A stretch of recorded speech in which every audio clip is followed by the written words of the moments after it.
o que as prefeituras fazem, né? Sim, já faz algum tempo que as prefeituras abdicaram do poder que elas têm, da responsabilidade que elas têm de fazer essa gestão de resíduos e repassaram simplesmente a gestão de resíduos às empreiteiras, aquelas empreiteiras que vendem serviço, né? Então, essa é uma das grandes dificuldades de a gente voltar lá no início e aplicar aquela política nacional que tem lá uma certa hierarquia. Então, os departamentos de limpeza urbana, ou a secretaria, seja lá o que for, elas se tornaram apenas gestoras do contrato de lixo. Ou seja, eles ficaram na mão de quem presta esses serviços. E aí, além disso, esses departamentos eles não são capacitados, eles não têm pessoas para cuidar desse assunto, né? Eles não são ágeis, e eles não conseguem nem fazer, por exemplo, uma boa licitação, né? Assim, determinar ou impor que as empresas que prestam serviço forneçam serviços de boa qualidade ou com alta tecnologia. Por exemplo, isso aqui isso já foi feito há uns 5, 6 anos atrás. Nós fizemos uma pesquisa há um tempo na região, uma região lá no interior de São Paulo, e a gente chegou a esses dados. Ó. Nós pesquisamos mais ou menos 20 municípios, cerca de 30% dos municípios apenas tinham um gestor responsável que tenha perfil técnico adequado, né? Quase nenhum deles tinha um sistema de capacitação para treinamento de equipe, e apenas 20% desses municípios, o gestor de resíduos tinha alguma autonomia para tomar decisões. Ó, isso aqui é um exemplo da falta de capacidade dos municípios em realmente fazer a gestão de resíduos. A coleta de lixo no Brasil, na grande maioria dos municípios, com raríssimas exceções, é feita desse modo, né? Um cara correndo atrás de caminhão, né? Um gari que corre atrás de caminhão, ele carrega por dia, se for somar todo o saco de lixo que ele pega no chão e joga, de 4 a 6 toneladas de lixo por dia. E muitos percursos fazem com que ele corra pelo menos uns 50 quilômetros por dia, né? Isso não é o tipo de serviço que se diz assim humano, né? A vida útil desse pessoal que coleta de lixo no Brasil, do ponto de vista profissional, não dura mais do que uns 10 anos, né? Eles começam a ter problemas nas articulações, desgastes, coisas desse tipo, por causa do método desumano ainda que se faz a coleta de lixo no Brasil. Aí vocês veem, os países mecanizados, adiantados, a coleta já é mecanizada, é uma coisa um pouco mais razoável. Agora, por que isso acontece aqui? Simplesmente porque o que as empreiteiras têm a oferecer, e as prefeituras apenas aceitam isso, né? Bom, uma outra questão. Vocês lembram lá da primeira parte da hierarquia, não geração? Pois é, acontece que a maioria dos contratos de lixo e de gestão de resíduos são pagos por tonelada de lixo. Ou seja, esse tipo de contrato, esse tipo de gestão é incompatível com o objetivo da não geração. Você acha que a empreiteira que presta serviço vai querer que você produza menos lixo e reduzir o faturamento dela? Não é isso que ocorre, né? Então, pelo fato de todos esses problemas, a gente vê uma dificuldade, por exemplo, como é que você vai propor, exigir ou gerenciar tecnologias de geração de energia que sejam ambientalmente e economicamente sustentáveis, né? A falta de capacitação das prefeituras é uma grande barreira a, por exemplo, implantar essas tecnologias. E que tecnologias são essas, né? Vamos voltar aqui à composição do lixo. Então, voltando, matéria orgânica, mais ou menos metade do lixo, material reciclável, uma coisa que eu chamo aqui de rejeito. Às vezes dão outros nomes. Ou seja, matéria orgânica úmida, é o resto de comida, resto de jardim, coisas desse tipo. O material reciclável, que normalmente é seco, e materiais diversos que a gente não consegue, por exemplo, saber uma destinação, tipo reciclagem ou reaproveitamento. Quando a gente olha isso aqui, se a gente for olhar lá na hierarquia dos resíduos, o que pode gerar energia vai ser a matéria orgânica, né, e o rejeito. Por quê? Porque o material reciclável, de acordo com aquela hierarquia, ele tem que ser preferencialmente reciclável. Isso não quer dizer que seja necessariamente a melhor solução, mas esse é o que diz a Política Nacional de Resíduos. Né? E quais são os jeitos de gerar energia? Bom, o mais conhecido, o mais tradicional é o aterro energético. Né? Sim, se você enterra o lixo, faz aquela cobertura adequada, os drenos de gases e tudo mais, vai estar acontecendo lá dentro um processo de degradação anaeróbia que gera um gás combustível, que é o chamado biogás. Né? Esse gás pode ser captado, isso é um exemplo de um aterro energético lá em São Paulo. Né? Então, aqui a planta do aterro, diversos postos de captação, tem que fazer um monte de dutos e tubos para captar esse gás, e você pode gerar energia elétrica. Nesse caso do aterro de São Paulo, gera alguma coisa da ordem de 20 megawatts. Isso é pouco? É muito? É difícil... não é nem pouco nem muito, mas em relação, por exemplo, à necessidade de energia que um país inteiro gera, é uma quantidade realmente pequena. Né?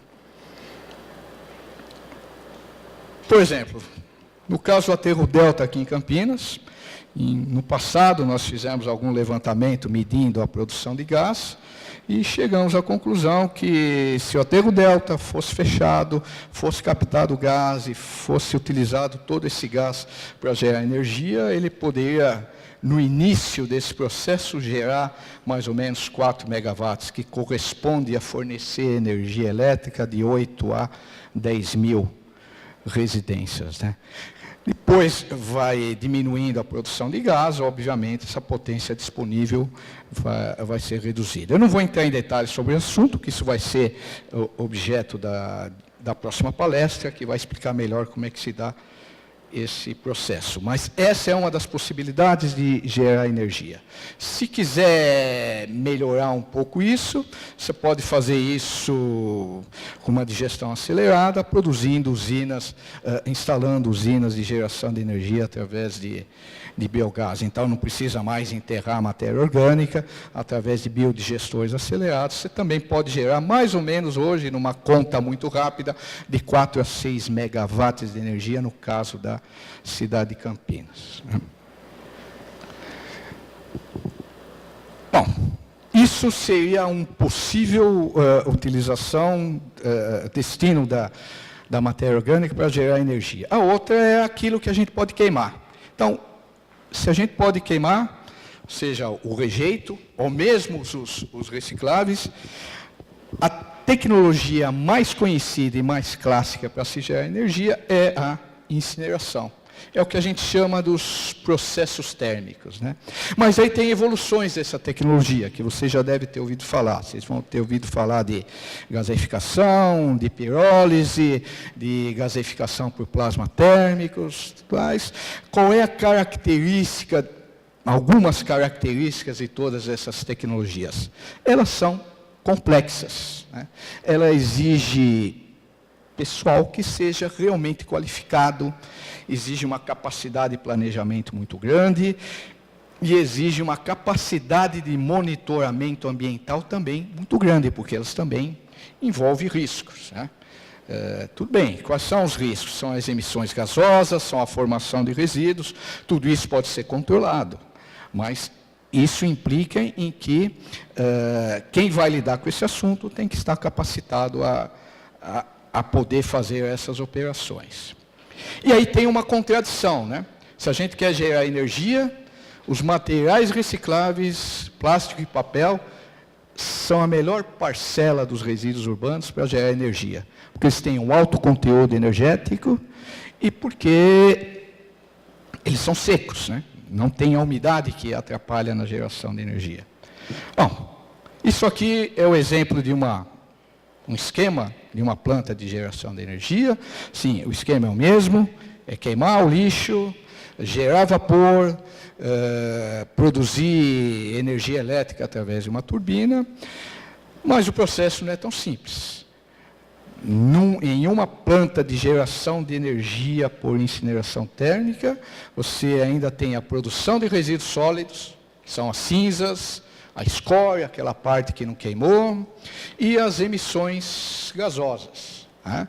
Entre as emissões gasosas são os óxidos de enxofre, óxidos de nitrogênio, um pouquinho de ácido clorídrico, material particulado e metais pesados e as tais dioxinas e furanos.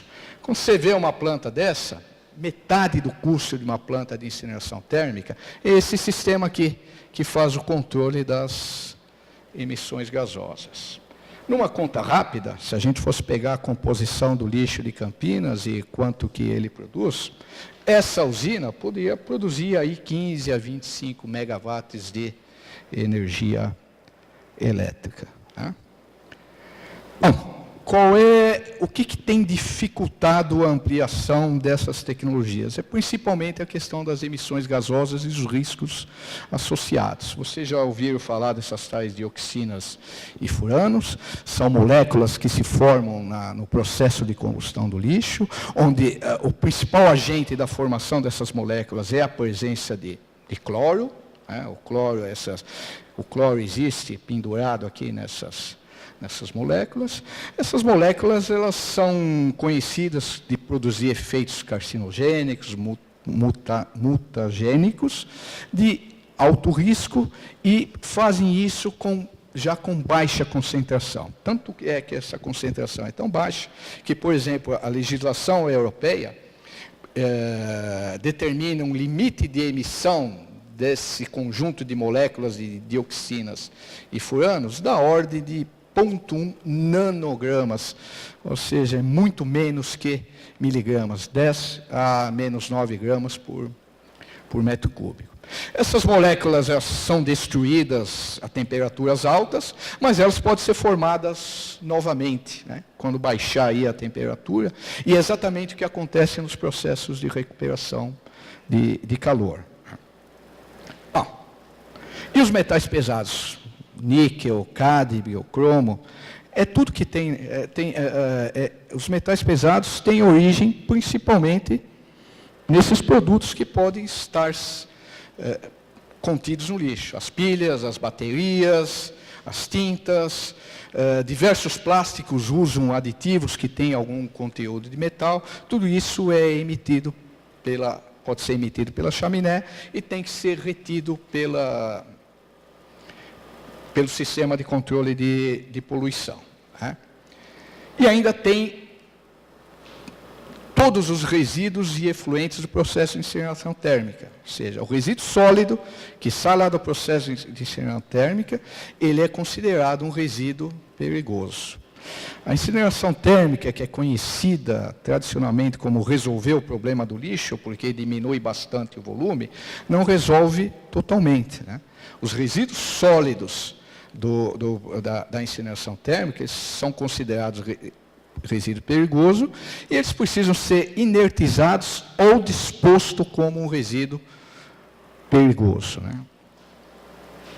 A energia elétrica gerada, né, ela não é uma energia razoável, ninguém vai fazer um planejamento energético, um planejamento de geração de energia a partir do resíduo urbano, pelo fato que a quantidade, o potencial de geração de energia de resíduo urbano, ela é muito pequena em relação às necessidades de geração que uma cidade ou que uma nação necessita. Né?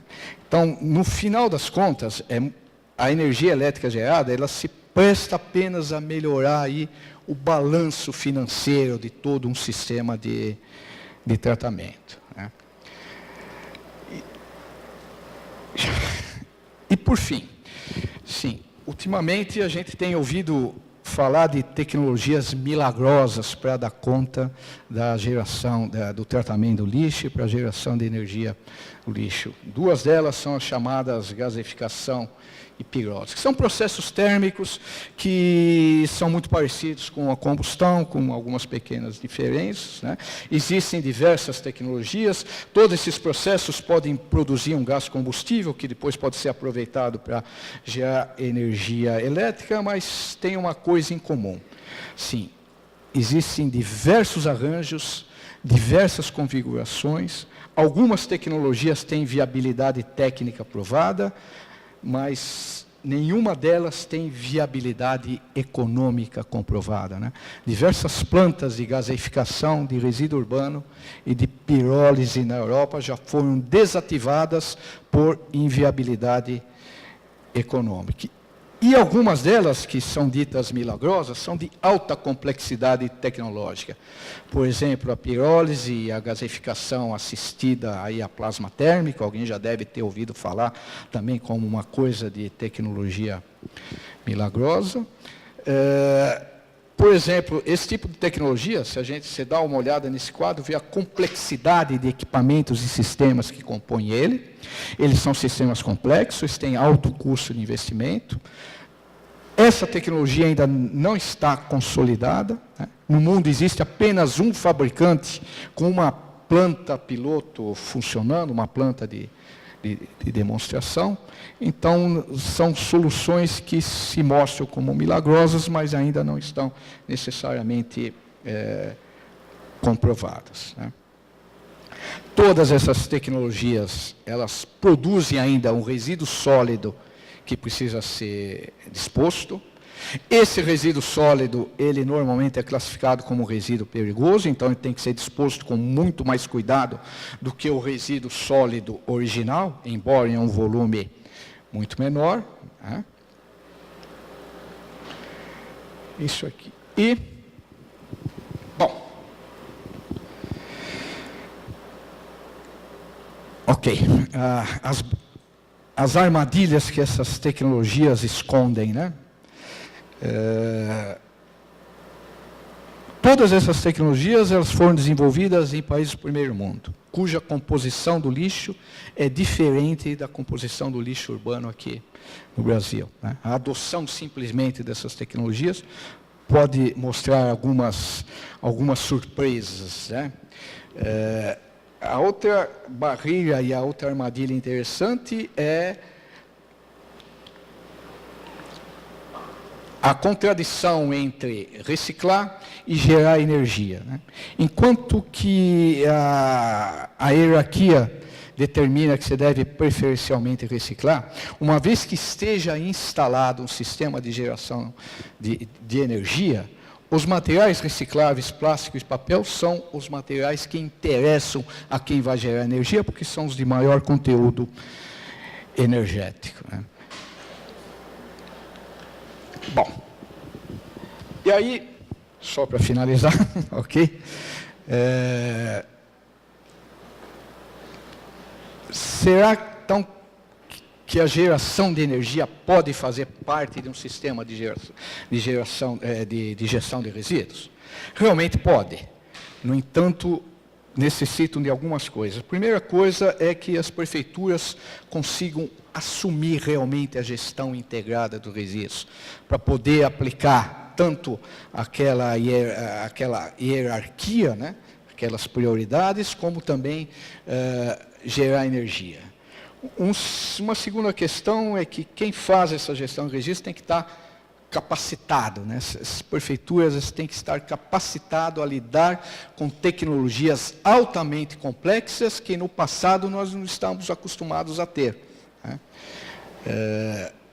O sistema de contratação que existe hoje, em que contrata uma empresa, um prestador de serviço, e que cobra pela quantidade de lixo que vai ser tratado, ele tem que ser reformulado, né?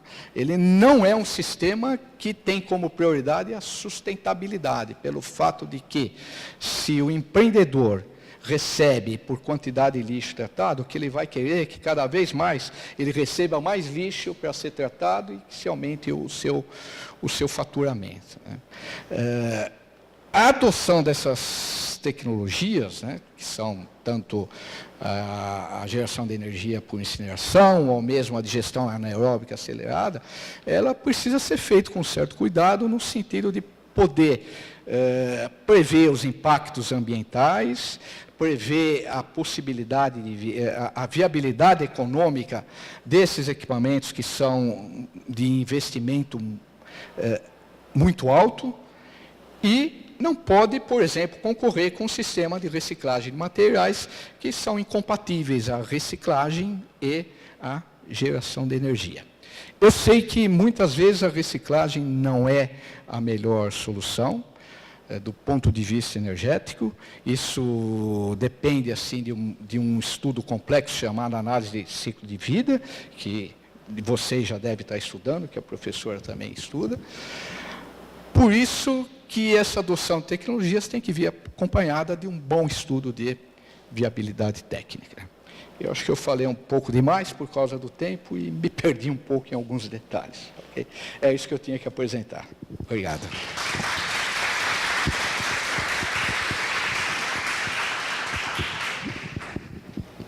Obrigado, professor. Gostaria de agradecer mais uma vez. Só avisando que as perguntas a gente vai discutir todas no final, então anotem suas perguntas para não se perder.